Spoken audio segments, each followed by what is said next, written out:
These first several days have gone. Went pretty well, I think. I thought I liked the attitude the guys had. I thought we improved over the last couple days. A lot of different things going on in practice when you're at this stage. So a lot of stuff that these guys are going to be able to come back and. Younger guys, maybe now they're going back to scout teams, get to come back in January, watch themselves on film, and do some of that stuff. So, but overall, generally pleased with how everybody did. Do you know if Tony will be coaching the bowl game or how that?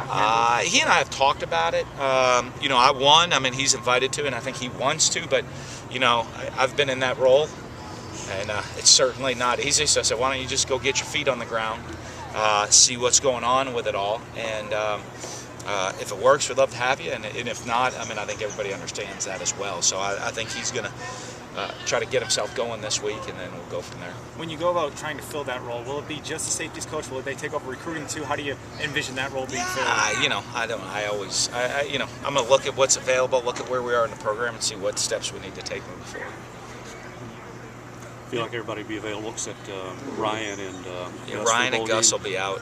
It seems like everyone else should be right now. Everybody's, probably sore from practicing a couple days in a row here, but everybody should be good. How much of this early film do you guys get to use with the younger guys getting most of the bowl reps? This stuff? How valuable that Yeah, is. we'll use a lot of it. Use a lot of it moving forward in January and February before spring practice too. So, they get to, it's one, watching cut-ups of the games, which are important, but also they like to watch themselves, so they have films. They have film of themselves out there doing it, which is pretty good. When you look at the 6 straight bowl games, what do you think has been the biggest key to that run? I just think, everyone's bought into what we're trying to do in the program right here. We got guys that come in and a bunch of players come in that work their tail off, believe in our program and what we do. And, and because of that, we've been able to have a lot of success. And, but that's really everybody, our administration, our fans, everybody getting on the same page has led us to build a successful program. What have you seen out of Nick, maybe from the beginning of the season to now? How has he progressed? Which Nick?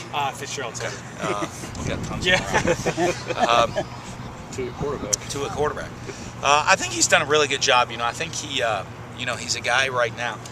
Getting to watch how Dak does stuff. Has really, I think, learned during the season how to prepare the right way.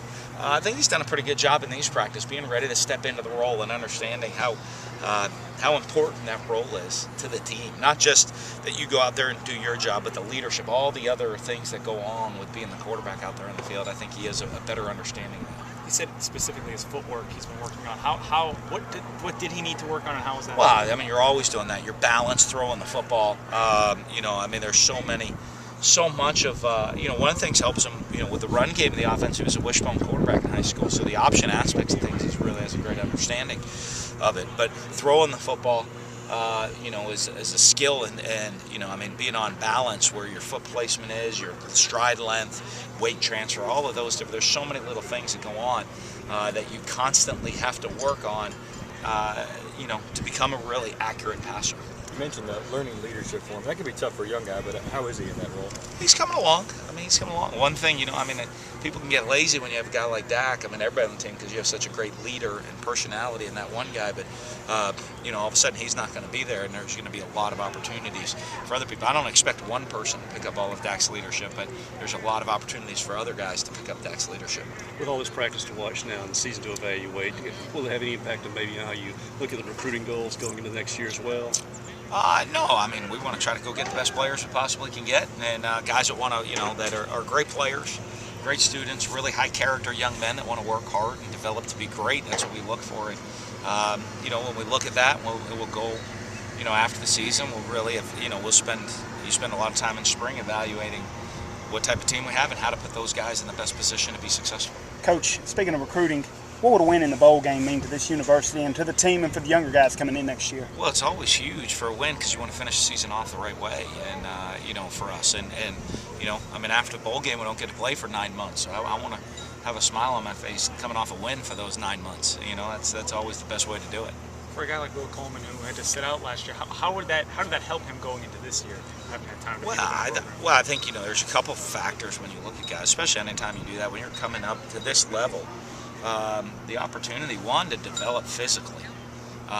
you know, to get your body ready to play at the Southeastern Conference level, and then two, mentally, you know, to adapt to not just the speed of the game, but all the different defensive schemes that we use, or offensive schemes you're on the other side of the ball, for Will, a guy on defense.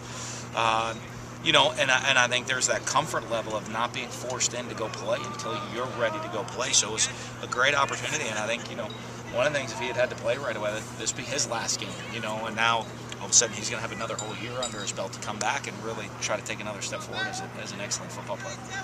Fred Ross, you know, set the program record for single season catches, has an opportunity to do for the yards as well. What did he do this season that allowed him to have that big of a season?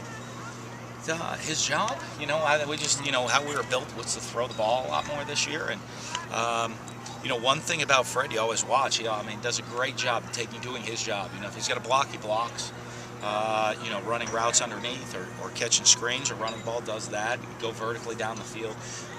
You know, he doesn't worry about doing too much. He worries about doing his job and doing it the best of his ability. And, you know, because of that, you see the success that he's had, that he's worried about that, not how many catches or yards. Do my job to the best of my ability, and great things will come my way.